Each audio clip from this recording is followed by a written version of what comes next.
আমি আকাশ, নীল আকাশ প্ল্যাটফর্মে আপনাদের সবাইকে স্বাগতম। তো গাইস, আপনারা তো আগের ভিডিও দেখেছেন আমার বদ্রি পাখি কিছু ব্রিডিং প্রোগ্রেস করেছিল এবং সে বাচ্চাগুলো অনেক বড়ো হয়ে গেছিলো, আলাদা করে দিয়েছিলাম।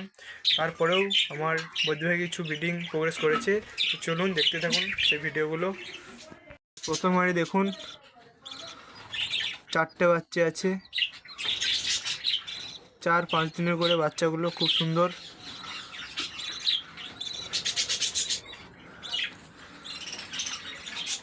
এখানে 5টে ডিম আছে, এখানে 3টে বাচ্চা রয়েছে। তোমরা তো বুঝতে পারছেন না, দেখুন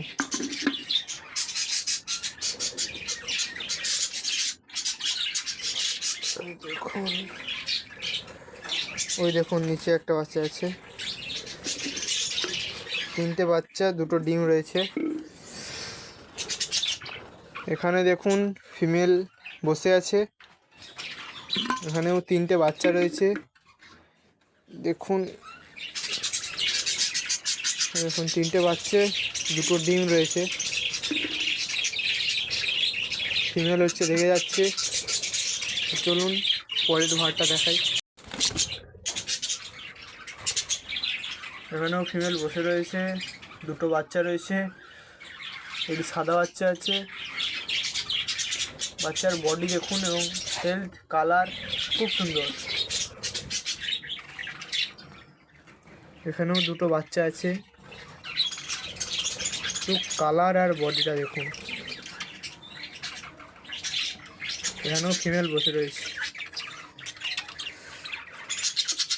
এখানে হচ্ছে মেল পাখি বডিগার্ড, ফিমেল ভিতরে বসে রয়েছে, ডিম দিয়েছে।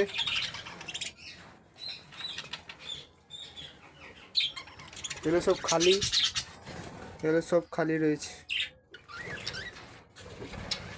এইখানে 3টে বাচ্চা আছে। এই বাচ্চাটা খুব একটা ভালো নয়। আর 2টো বাচ্চা দেখুন খুব খুব সুন্দর রয়েছে। এটা হচ্ছে লাস্টে হয়েছিল তো, ফিট কম করিয়েছে তাই। আর 2টো বাচ্চা দেখুন খুব সুন্দর হয়েছে। দেখুন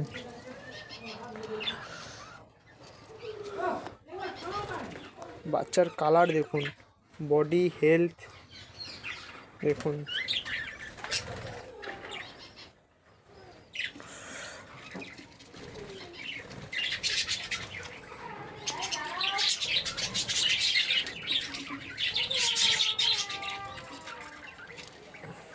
দেখুন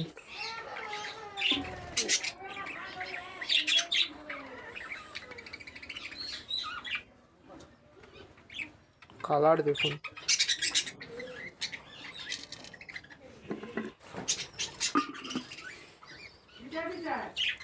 ওই পাখিটা এখনও কিছু প্রোগ্রেস করেনি, এগুলো সব রেস্টে রাখা হবে।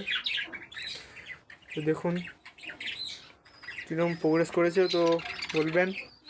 ভিডিওটা কেমন হয়েছে অবশ্যই জানাবেন। আর যে আগের বাচ্চাগুলো ছিল সেগুলো সব সেল করে দিয়ে আবার কিছু ব্রিডিং পেয়ার আমি নিয়ে আসবো, তাই এই পাখিগুলো রেস্টে রাখতেছি। এবং ভিডিওটা ভালো লাগলে লাইক কমেন্ট শেয়ার করে দেবেন প্লিজ।